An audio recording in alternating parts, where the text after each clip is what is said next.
যমজ বাচ্চা থাকলে নাকি একই রকম টেস্ট আর একই রকম সব কিছু পছন্দ হয়, কিন্তু আমার ঘরে একদমই উল্টো। আমার ছেলেটাকে যদি একরকম পছন্দ হয়, মেয়েটাকে আমার অন্যরকম পছন্দ হয়। একে তো শরীর ভালো লাগছিল না, তারপর আবার দুজনেরই ফরমাস। একজন বলছে চিকেন এগ রোল খাবো, একজন বলছে চিকেন পকোড়া খাবো। আর চিকেনের সলিড পিস আছে একদমই অল্প একটু।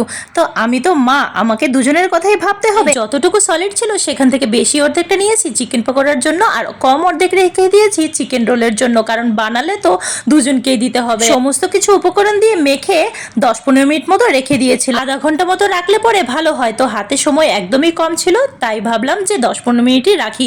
না হলে ওই যে আবার চিকেন রোলটা করলে ওটা আর শেষ হবে না, যদি দুটো আমি একসাথেই ওদের দিই খেতে। আর একদম তেলের মধ্যে ছাড়ার পর গ্যাসটাকে কিন্তু লো টু মিডিয়াম ফ্লেমে রেখেছিলাম। আচ্ছা, তোমাদের সাথে এমন কখনো হয়েছে কি যে ঘরে 2-3টে সন্তান থাকলে সবার কথা মাথায় রেখে তাদের ইচ্ছে মতো কাজ করতে হয়েছে? অবশ্যই আমাকে কমেন্টে জানাবে। তো চলো আজকে টাটা। Happy tasty.